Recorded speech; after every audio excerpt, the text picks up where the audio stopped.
Hey guys, welcome back to the final section of Chapter 6. We're just going to be building on what we've done thus far, and we're going to be learning today how to graph polynomial functions. This might be a little bit different because we're going to actually be looking more so at the book and not so much at the screen, and I've got some of the things that I've worked out that I want to show you. And so we're just going to, like I said, it's mainly going to be taking small portions of what we learned and incorporating them into our lesson today. I do want to encourage you guys to definitely make sure that you're going to go back and looking through some of the previous stuff we've done, because you guys will have a test on, I think it's scheduled for Thursday and Friday. So here's a week at glance starting on Monday. We got graphing for 2 days. And here's where I was encouraging you guys go back and do test review. And you have on Thursday and Friday, you guys will have your test. I have no problem with you guys using your notes and your book for this. And definitely go back if there's any questions you guys have. Please feel free to go back and look at the videos, because I know some of this stuff is so complicated. I want to make sure that you guys are grasping the material. And if you do have a smartphone, you can download a graphing calculator too. I would encourage that. All right, so with that being said, let's go ahead and dig into 6.8 here. So let's open your book to 272. We're going to go ahead and look at some of our diagrams here. So when we're talking about graphing functions, you guys have graphed and graphed since you guys have probably been in 8th grade. So nothing that you guys haven't saw as far as graphing, but we're going to be building on it a little bit here. So I want to go ahead and look at our constant. Well, a constant, when it says p of x, or as we know it as y equals 2, that means what? Y, it's going through the axis as a constant function, so it's going through the y-axis how many times? Just one. And you guys can see right there. Let me change hands here for a moment. All right, so linear, meaning line, we got a function. So again, it's all about how it's written. A constant term's written p of x or whatever. You can say f of x, y of x. It makes no difference. Here we got p of x, or y, equals, if you will, x plus 2. All right, so that means that you're going to have that's y equals mx plus b, basically, if you will. So you're going to be going through both the x and y axis here, and if you can't really tell it, but more likely this is going up 1 over 1, up 1 over 1, up 1 over 1. So it's going through the x and y axis here, so p of x, and that's a linear. Quadratic, well, we know quadratics always form a what? Parabola. We've been doing this the past 2 chapters. So if we got p of x, y equals, so this is just a function saying x2, meaning it's going through where? The x, 1, 2. All right, let's go over here and look at cubic. What's the root word we hear in cube? 3. So that probably means it's going to go through how many times, if you were guessing? I'd say it's safe to say 3. So let me grab my pencil here for a moment. So our first time, it's going to go through the x. 1, 2, 3. And that's a cubic function here, because it went through the x how many times? 3. All right, now we got a quartic. Think of quarter. How many quarters make the dollar? 4. So same concept here. We're looking for how many times it's going through the x-axis. So with it being n equals 4, I'd say good chance we're going to go 4. 1, 2, 3, 4. So 4 times. All right, let's go look at quintic. Quintic's going to be 5. So we're looking for probably 5 times, again, that we're going through the x-axis here. So 1, 2, 3, 4, 5. Again, if I didn't know how many times, like if it didn't have my diagram, where would I find it? Well, I would look here on my polynomial. And one thing that I want you guys to realize is when talking about degrees, okay? A degree of a polynomial function is the highest exponent. So this exponent goes to the 5th degree. That means because 5 is the highest, all right? So if you were going to write that out, let me go ahead and I'm going to write it now on my board. All right. let you guys look up there again. You guys can see. Alright, so if I was looking right now, we have x to the 5th minus 5x to the 3rd plus 4x. Alright, if I was going to write that, I would have to write it like this. Ax to the 5th minus 0x to the 4th. Actually, be plus, sorry. Minus 5x to the 3rd plus 4x to the 1st plus 0. That way we're covering all of our degrees. So this right here is saying 5th degree, 4th degree, 3rd degree. And I left out, this should be 2nd. And this should have x to the 1st, and it should be 0x to the... Let me try it on a different page. I want to write a little smaller because I ran out of room. Alright, so we have x to the 5th minus 5x to the 3rd plus 4x. Alright, so we're missing x to the 4th, x to the 2nd, so we need to fill those in with zeros. And what I meant, and I'm going to write a little smaller this time so you guys can see. Alright, so we got x to the 5th minus, there isn't no x to the 4th, so we put 0, x to the 4th, minus 5x to the 3rd, plus, there's no to the 2nd, so it'll be 0, x to the 2nd, and then plus 4x to the 1st, and there's no constant, so it'll be 0. So that's how that would, if you were just writing it out as a function. Alright, so let's go ahead and look on now, if we could, to our behaviors of a polynomial function, and that's going to be on 273. Again, if you guys have any questions about any of this stuff, you guys have my contact information. I've had several contact me, and we've done live lessons a little bit, so if you guys have any questions, please FaceTime me. We'll go over them.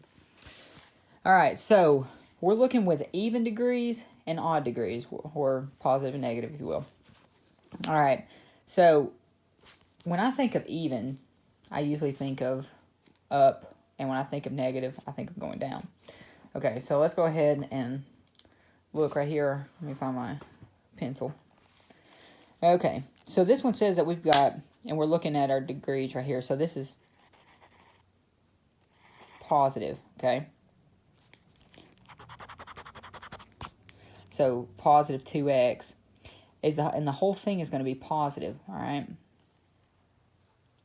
So one thing that means that you're going to go up on your function is positive, and your leading coefficient is positive. So it's going to be up, up, okay? Up, up. Now here's one thing I want you guys to focus on. If you'll notice right here where it says, as in the x, okay, this means yields to negative infinity, and this side will go, x will also go into positive infinity. And what that's talking about is right here. If you notice, this line's on the negative and this line's going to positive. And what that's saying is forever they'll go into infinity. So that's where they're getting negative and positive. Now, but if we notice, our p of x this time was what?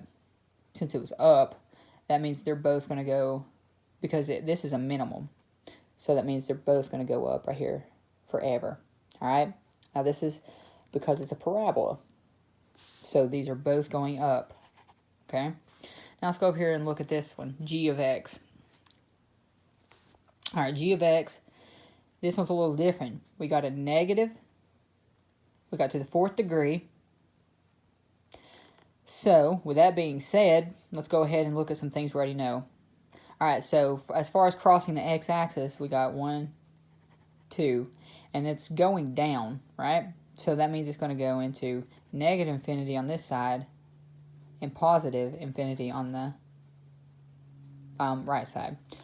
So my next thing I'm curious to ask is, what about our our g of x, or p of x, whichever you want to call it, same thing. I don't know why that's not focusing in. There, it's a little better. All right, so we're going to take our p of x. Now my question is here, is there any portion, even though you can't say it's a maximum, you do have two maximum points right here, if you'll notice. Right here and here. But the graph does not do what?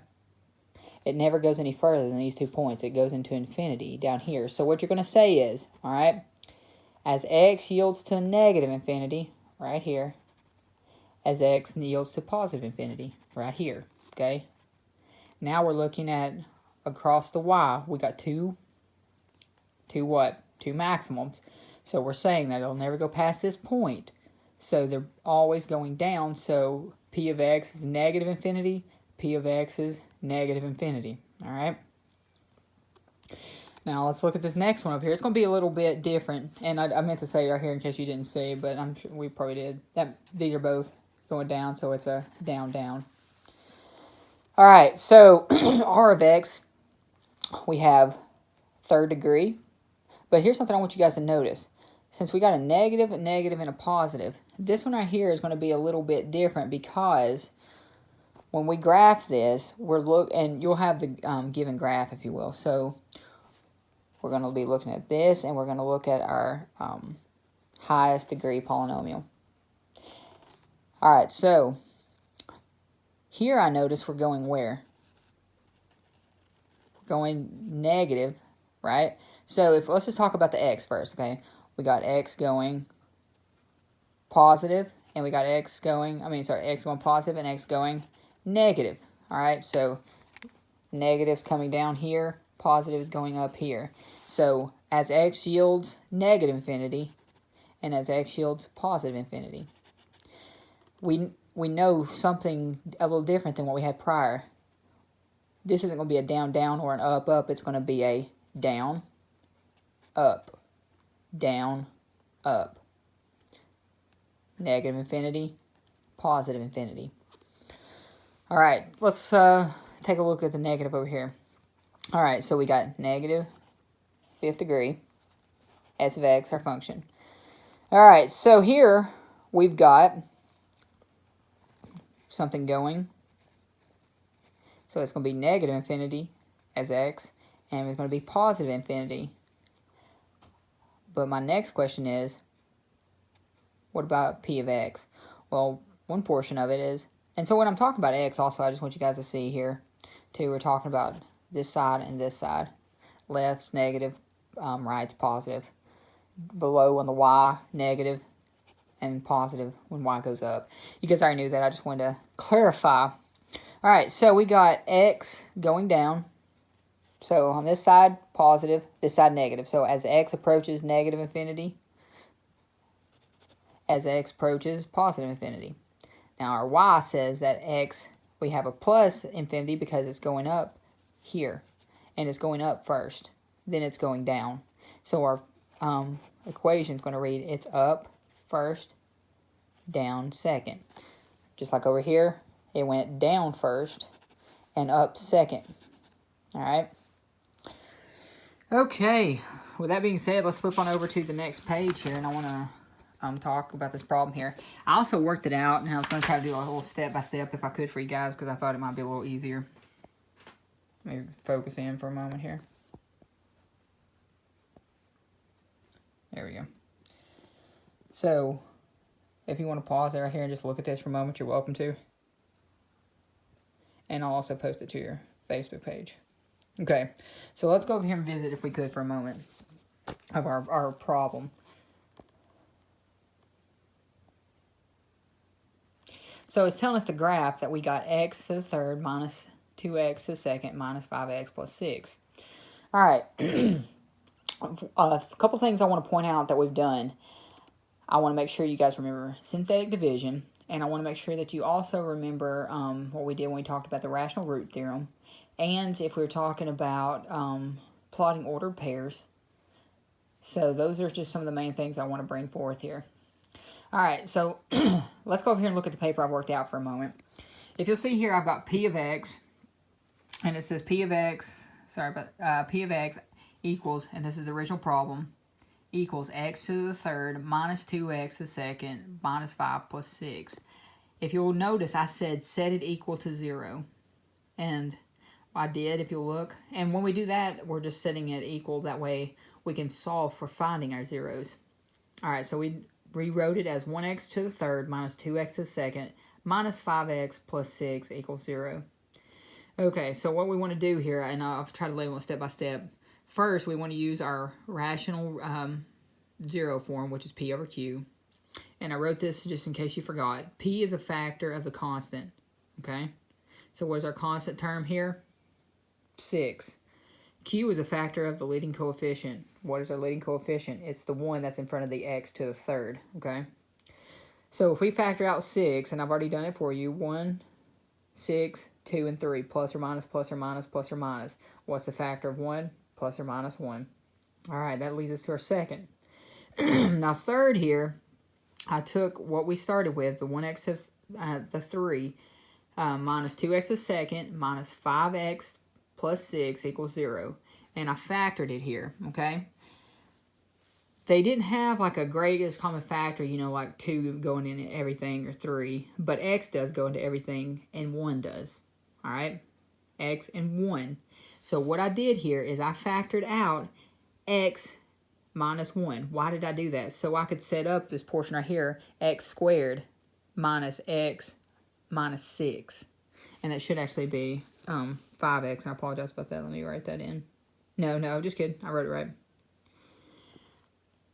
So I did that right here so I could do the FOIL method. Okay, so I brought out this common factor, and I did this so I could FOIL it. All right, so here's 1, 0 already figured out.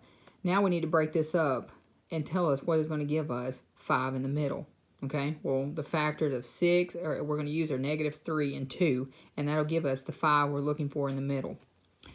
And to make sure you're right, if you're confused, if it didn't work out, factor it back together, do your FOIL method, and it should come out. Ours did, so that gave us x minus 1. So I got my first 0, x equals 1. I got my second 0, x minus 3, x equals 0. X plus 2, x equals negative 2, 0. All right, so those are 2 ordered pairs. If you want to go ahead and you can write them down. I didn't write them down because I thought you guys would know. X, it would be 1, 0. X would be 3, 0. And x would be negative 2, 0. Now, I didn't plot this out. I just went ahead and wrote what we were given. Our first point that we did pull out of our constant term up here was what? That was just already understood. Our constant was right here, y. Yeah. So that gave us 0, 6. Okay. So that right there is going to be our first, one of our first points here. And if you'll notice, we have it right here. 0, 6. Now we're plotting the points we have, which was, we found negative 2, 3, and 1. Those, I mean, yeah, 1 was actually the ones that we found when we did our factoring right here. All right, so my next portion that I want to look at is if you're confused about how this graph is running and you're wondering where they got the 2, negative 4, 1, negative 1, 8. Well, that's where we're going to use synthetic division. Now, if you'll use these right here, they've chose 1, 2, 3, 4. These are test points again, and if you guys remember when we used test points to begin with, and what that's saying right here, what they did, I want to show you just a little. When I do my synthetic division, I set it up like this, if you can see. I just did a couple just to see some test points here. But we have our original, so I put my 3 over there. I brought 1, 3, 2, and 8 because that was our original, if you'll remember. So they're just setting theirs up. That's the same thing they did. It's just not showing how they solved it. That's just the numbers they got. All right. So you still do synthetic division to get your ordered pair, and the ordered pair is your remainder. So your test point from the front and your remainder, okay? And what I mean is, allow me to work one out for you. I want to see if you guys can see this on the board up here. All right, I want to work the first portion out where they got negative 1. Let me. All right, you can see that. Okay, so if you'll look on where they're doing, it says negative 1. I want to put my negative 1 right here. I want to bring down 1, negative 3, 2, and 8. So if you remember, this comes down, that's 1. 1 times negative 1 is what? Well, that's negative 1. 3 plus negative 1 is what? That's going to be negative 4. So negative, excuse me, negative 4.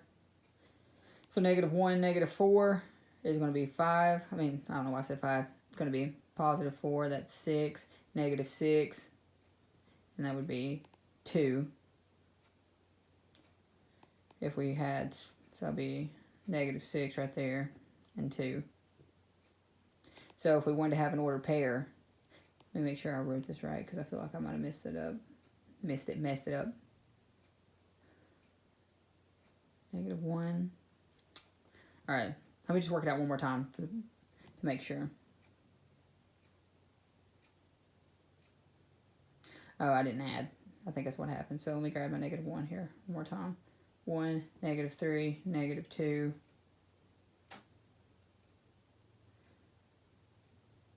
Oh, you know what I did? I didn't even write the right equation. Is 1, negative 2, negative 5, 6. And that came from our original after we factored here.